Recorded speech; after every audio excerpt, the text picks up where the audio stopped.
In Game 4, it was Luis Scott-Vargas' turn to start down a card, but his 6-card hand still had some gas in the tank. A Windbrisk Heights and a Mutavault helped him play a Kitchen Finks on turn 3. The Kitchen Finks met a Broken Ambitions from Gabriel Nassif, but the next turn a Johnny Goldmane hit play and immediately started to gain life and loyalty. Nassif had kept another 2-land hand, but was in the process of drawing out of it. He made his way to 4 lands, but he didn't really have anything to do. Eventually, Nassif decided to use a Cryptic Command to return the Ajani Goldmane to Scott-Vargas' hand. He was still stuck on 4 land and eventually had to start discarding. The first thing to hit the graveyard was a Cruel Ultimatum. Luckily for him, Scott-Vargas hadn't contributed anything else to the board during this time, so he had plenty of time to draw out of it. When he did try something, a Bitter Blossom, Nassif let it resolve. The Tidehollow Sculler that followed it, on the other hand, was hit with a Cryptic Command, countering it and returning the Bitter Blossom to Luis Scott-Vargas' hand. The following turn, it finally stuck and was joined by a Tidehollow Sculler that revealed Negate, Infest, Plume Veil, Cruel Ultimatum, and 2 Broodmate Dragons. Scott-Vargas chose the Cruel Ultimatum. That was a sick little grip, if a little light on permission. At this point, Nassif was in no immediate danger, still at full life, and had a handful of cards. This is exactly where he wants to find himself at this stage of the game. He untapped, played Infest to kill the Sculler, and got his Cruel Ultimatum back.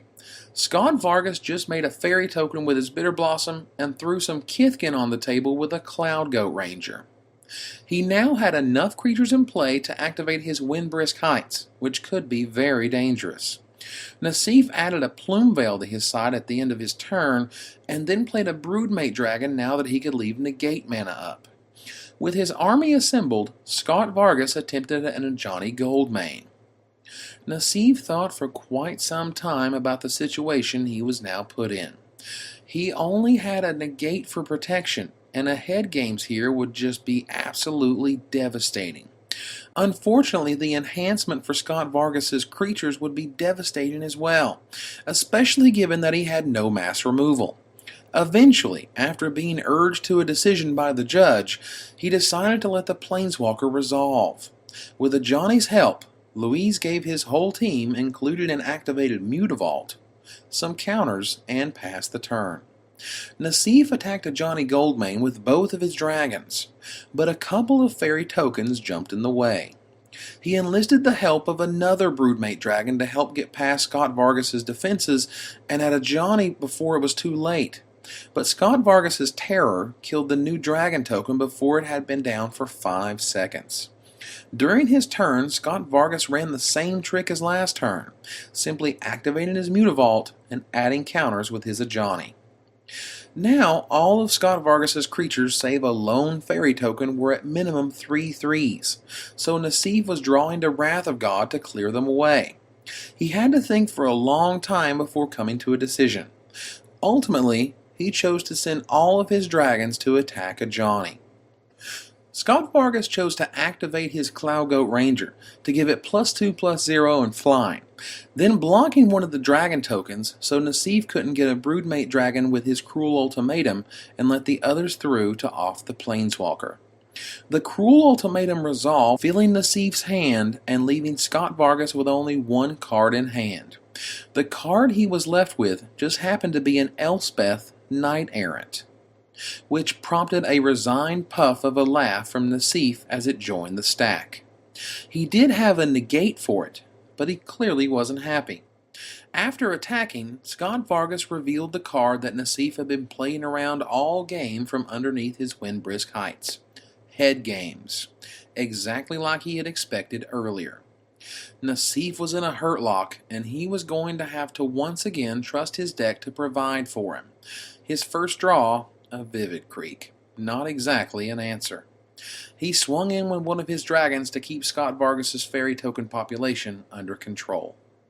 Scott-Vargas had no attack on his turn, not wanting to lose virtually his whole team unless it meant he was definitely going to win. The game had entered a strange sort of parity, where both players had incredibly strong boards and any shift in momentum would topple the game. Both were also close to, if not already, drawing off the tops of their decks. Nassif passed on his turn, not wanting to attack into a jumping Cloud Goat Ranger. A tight hollow sculler from Scott-Vargas revealed that Nassif was still actionless, and a kitchen fink soon joined Scott-Vargas' squad. He attacked with his whole team, and Nassif blocked the giant and Mutavault to take them out.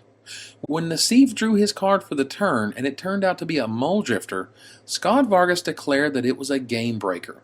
Scott-Vargas kept his team home and opted to try for a head games, but a broken ambitions put a stop to that. At the end of Scott-Vargas' turn, a pair of Esper Charms further widened the gap between the two players. Scott-Vargas tried to even things up with a Spectral Procession that resolved, but his Glorious Anthem ate another broken ambitions. Had that Glorious Anthem resolved, the game would have been all but over.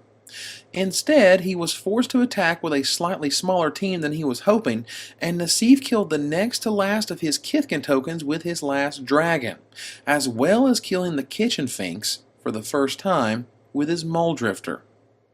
All of this blocking was to maneuver the game to the exact perfect state to play Volcanic Fallout. Nassif had dropped to 4 from the attack and was looking to drop to 5 after the volcanic fallout that inevitably came on his next turn. The board now consisted of a 3/3 Kithkin token and a Bitter Blossom for Scott-Vargas and a Broodmate Dragon for Nassif.